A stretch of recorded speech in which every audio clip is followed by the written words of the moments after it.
Welcome back media news Chhattisgarh. चलिए देखते हैं छत्तीसगढ़ की 25 फटाफट बड़ी खबरों को। इससे पहले आप छत्तीसगढ़ के किस जिले से देख रहे हैं, नीचे हमें कमेंट बॉक्स में जरूर बताएं। साथ ही छत्तीसगढ़ की डेली खबरों से अपडेट रहने के लिए चैनल को सब्सक्राइब कर बेल आइकन को दबाना ना भूलें। आदिवासियों की जमीन की पेड़ काटने पर 3 साल की सजा, 1 लाख रुपए का जुर्माना, राज्यपाल ने दी मंजूरी। छत्तीसगढ़ में अब आदिवासियों की जमीन पर लगाए गए पेड़ काटने पर 3 साल की सजा और 1 लाख रुपए का जुर्माना लगेगा। इसके लिए राज्यपाल अनुसुईया उइके ने छत्तीसगढ़ आदिम जनजाति का संरक्षण अधिनियम 1999 के संशोधित विधेयक को मंजूरी दे दी है। इसमें धारा 9 में किए गए बदलाव के अनुसार आदिवासियों की जमीन के वृक्षों को कोई काटा या नुकसान पहुंचाया तो वो अपराध की श्रेणी में आ जाएगा। इसके लिए सजा का प्रावधान है। दरअसल मुख्यमंत्री भूपेश बघेल यहां पर शिमला के दौरे पर रहेंगे। हिमाचल में मतदाताओं को रिझाने के लिए छत्तीसगढ़ के मुख्यमंत्री भूपेश बघेल एवं प्रदेश की विधानसभा चुनाव के लिए वरिष्ठ पर्यवेक्षक बनाए गए। साथ ही भूपेश बघेल शिमला से इन गारंटियों का ऐलान करेंगे। बता दें कि यहाँ पर कांग्रेस में यहाँ पर मेरी घोषणा पत्र का ऐलान करेगी। घोषणा पत्र में दर्जनों वादे जनता के लिए किए जाएंगे, लेकिन इससे पहले यहाँ पर 10 गारंटी के जरिए कांग्रेस प्रदेश से ज्यादातर मतदाताओं को रिझाने का प्रयास करेगी। कांग्रेस सत्ता में आने के 10 दिन के भीतर ओल्ड पेंशन स्कीम बहाल करने और साथ ही 300 यूनिट मुफ्त बिजली देने, 18 से 60 साल की महिलाओं को 1500 रुपये प्रति माह देने एवं 5 लाख युवाओं को रोजगार देने और बागवानी आयोग के गठन करने का ऐलान किया जाएगा।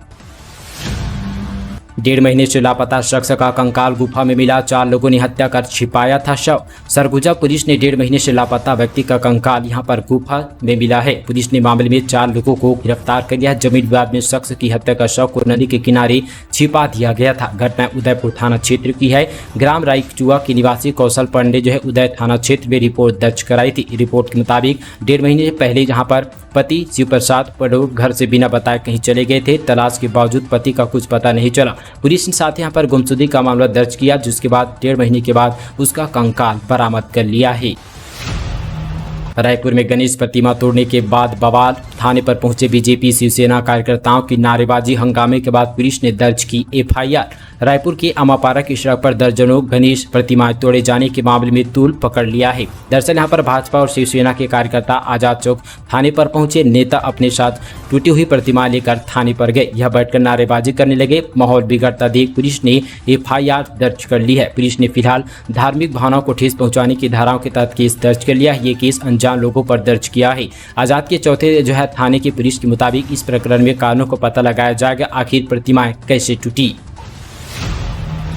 मांस मटन बिक्री पर प्रतिबंध, दुकानें पर होगी अधिकारियों की नजर, बेचते पाए जाने पर होगी जब्ती। संपूर्ण नगर पालिका निगम रायपुर परिक्षेत्र में गणेश चतुर्थी पर्व के पावन अवसर पर 31 अगस्त 2022 बुधवार यानी आज को मांस मटन का विक्रय पूरी रूप से प्रतिबंध रहेगा। इस संबंध पर छत्तीसगढ़ शासन के नगरीय प्रशासन व विकास विभाग के आदेश के परिपालन में नगर पालिका निगम रायपुर के स्वास्थ्य अधिकारी विजय पांडे ने रायपुर नगर पालिका के यहाँ पर स्वास्थ्य विभाग की ओर से गणेश चतुर्थी पर्व के पावन अवसर पर दिनांक 31 अगस्त 2022 बुधवार यानी आज को रायपुर नगर निगम पालिका के संपूर्ण परिक्षेत्र पर स्थिति पशुवध गृह एवं वहां पर समस्त मांस मटन विक्रय दुकानों को बंद रखने का आदेश जारी किया है। सरकारी कर्मचारी की हड़ताल पर शासन सख्त, सैलरी काटने का आदेश जारी। छत्तीसगढ़ में पिछले 8 दिनों से सरकारी दफ्तरों में काम बुरी तरह से प्रभावित हो रहा है। राज्य के करीब 5 लाख कर्मचारी हड़ताल पर चले गए हैं। इस मामले पर अब राज्य सरकार सख्त कदम उठा रही है। सामान्य प्रशासन विभाग की तरफ से एक आदेश जारी किया गया, जिसमें कहा गया कि जो कर्मचारी हड़ताल पर है उन पर अनुशासनात्मक कार्रवाई की जाए। साथ ही दफ्तर नहीं जाने वाले कर्मचारी की वेतन कटौती की जाएगी।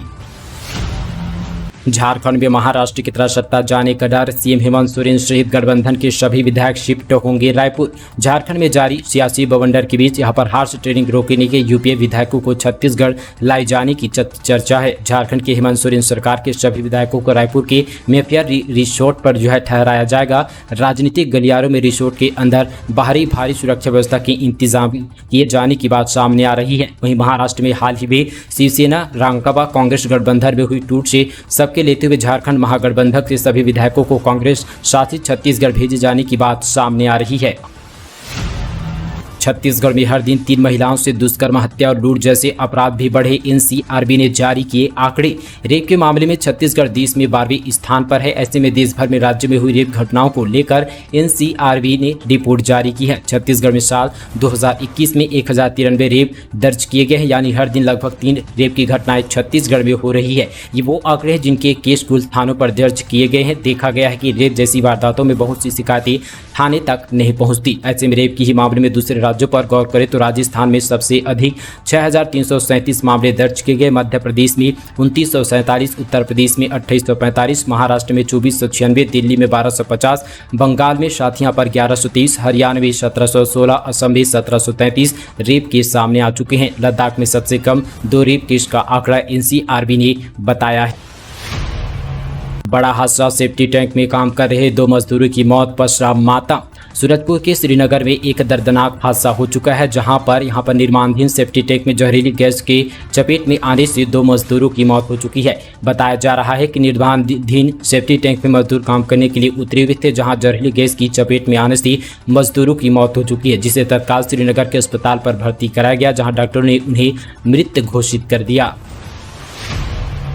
टीएस सिंहदेव ने पहले बताई छत्तीसगढ़ सरकार की औकात, फिर जताया खेद, बीजेपी ने साधा निशाना। छत्तीसगढ़ के स्वास्थ्य मंत्री टीएस सिंहदेव ने राज्य की आर्थिक स्थिति बताते हुए इस्तेमाल किए गए शब्दों से राज्य की भूपेश सरकार की फजीहत होती नजर आ रही है। टीएस सिंहदेव के बयान वायरल वीडियो को सोशल मीडिया पर जमकर देखा जा रहा है। ऐसे में बीजेपी के वरिष्ठ नेता वीडियो को लेकर राज्य की कांग्रेस सरकार पर निशाना साध रहे हैं। हालांकि टीएस सिंहदेव ने वीडियो वायरल होने के बाद मामले में खेद जताया। डॉक्टर बोले अस्पताल में नहीं है फ्रीजर, बाहर फेंक दो। 100 पोस्टमार्टम के लिए श्राप की मांग का आरोप। हमारा सिस्टम कैसा सड़ गया है उसका एक उदाहरण कांकेर के भानु प्रताप पीएचसी से आया है। वहां शाम को 100 लेकर पहुंचे स्वजनों को पहले तो फ्रीजर के नाम पर घुमाया गया। डॉक्टर ने यहां तक कह दिया कि फ्रीजर नहीं है तो 100 को बाहर फेंक दो। दूसरे दिन पोस्टमार्टम के लिए बाहर से स्वीपर बुलाया गया। स्वीपर ने 2500 रुपये लेकर उसके श्राप मांग किया गया। स्वजनों ने उसे श्राप लेकर दिया, तब स्पीकर ने कहा कि यह मेरे लिए है, डॉक्टर के लिए अलग से देनी होगी। दूसरे से पैसे लेकर स्वजन श्राप लेकर दिया गया, तभी जाकर पोस्टमार्टम किया गया। स्मार्ट होगी सिटी, बिजली की तारों से जाल से होगी मुक्ति। अंडरग्राउंड केबिन अगले माह से लगेगा। शहर भर में मकड़ी की जाल की तरह यहाँ पर फैले बिजली के तार हटाए जाएंगे। रायपुर स्मार्ट सिटी नगर निगम और बिजली विभाग ने संयुक्त रूप से इसकी योजना बना ली है। पैसे देने का काम स्मार्ट सिटी की ओर से किया जाएगा। स्मार्ट सिटी ने प्रारंभिक अनुमान के अनुसार 25 करोड़ रुपये की राशि बिजली विभाग देगी। साथ ही यहाँ पर विभागीय अधिकारियों के अंडरग्राउंड केबिल के लिए टेंडर की प्रक्रिया जारी की गई। केंद्र का 60% और राज्यांश का 40% समय पर नहीं मिलने से विद्यार्थियों की योजनाएं हो रही है प्रभावित। स्कूली विद्यार्थियों के लिए समग्र शिक्षा अभियान के तहत केंद्र सरकार की ओर से स्वीकृति राशि खर्च नहीं हो पा रही है। विद्यार्थियों की पढ़ाई से सुगम बनाने के लिए शिक्षकों के नवाचार के बेहतर प्रशिक्षण और साथ ही स्कूल भवनों के निर्माण और साथ ही मरम्मत जैसे कार्यों पर भी राशि खर्च नहीं हो पा रही है। ये सब हो रहा है केंद्र प्रवर्तित योजना में राज्य और केंद्र सरकार की ओर से जारी होने वाली राशि में मैचिंग ग्रांट नहीं होने से। ऐसे में नतीजा यह हो रहा है कि प्रदेश में शिक्षा व्यवस्था बिगड़ गई है। प्रदेश में 50% भवनों की मरम्मत नहीं हो पाई है। गारमेंट फैक्ट्री में रोजगार का अवसर, पहले देंगे ट्रेनिंग, फिर 500 लोगों की होगी भर्ती, 8000 रुपये तक मिलेगा वेतन।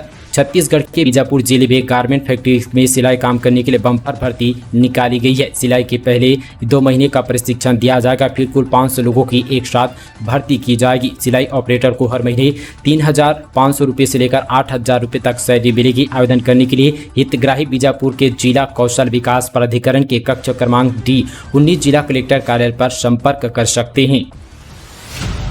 हड़ताली कर्मचारी को सरकार का ऑफर, 2 सितंबर तक काम पर लौटे तो अवकाश मानकर मिलेगा पूरा वेतन, सुरक्षा भी कराएंगे उपलब्ध।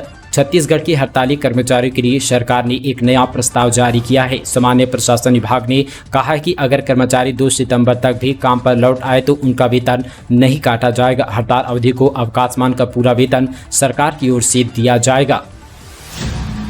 कृष्णकुंज की सुरक्षा एवं रखरखाव के लिए छत्तीसगढ़ के सभी नगरीय निकायों में मुख्यमंत्री भूपेश बघेल ने की नोडल अधिकारियों की नियुक्ति। छत्तीसगढ़ सरकार प्रदेश के सभी नगरीय निकाय में कृष्ण कुंज का विकास कर रही है। कृष्ण कुंज में वृक्षारोपण से जन जन को जोड़ना और संस्कृति और साथ ही पर धार्मिक महत्व में वृक्षों को रोपण करने का कार्य किया जा रहा है। मुख्यमंत्री भूपेश बघेल ने कृष्ण जन्माष्टमी के अवसर पर राजधानी रायपुर के तेलीबांधा स्थित कृष्ण कुंज में स्वयं वृक्षारोपण तक और साथ ही कृष्ण कुंज की महत्वाकांक्षी योजना पूरे प्रदेश भर में शुरुआत की जाएगी। एफसीआई में चावल जमा करने में कोताही बरतने वाले जिले के 2 राइस मिलों पर हुई कार्रवाई। दरअसल आपको बता दें कि यहां पर सूरजपुर जिले से बड़ी खबर आ रही है, जहां पर कलेक्टर इफ्फत आरा के दिन सख्त के निर्देश तरह में यहां पर भारतीय खाद्य निगम में चावल जमा नहीं करने के कारण खाद्य विभाग एवं जिला विपणन विभाग की संयुक्त टीम द्वारा विमर्श भगवती इंडस्ट्री राइस मिल पर जो है यहाँ पर छापा मारा गया। IAS IPS अफसरों का HR में हुई 9% से 27% वृद्धि, कर्मचारी का अनिश्चितकाल हड़ताल जारी। ऑल इंडिया सर्विस के अधिकारियों का आवास भत्ता बढ़ा दिया गया। हालांकि इसकी वृद्धि भारत सरकार करती है और राज्य सरकार आदेश निकालकर उसे लागू करती है। छत्तीसगढ़ कर्मचारी अधिकारी भी अब यहां पर लंबे समय से HR की वृद्धि की मांग कर रहे हैं। यह बढ़ोतरी 7वें वेतन आयोग की सिफारिश के आधार पर हुई है। प्रदेश के कर्मचारी संगठनों को कहना कि यह जल में नमक जैसा है। इसकी मांग को लेकर प्रदेश के 4 लाख से अधिक कर्मचारी पिछले 8 दिनों से हड़ताल पर है। हमारी कोई सुनवाई नहीं हो रही है।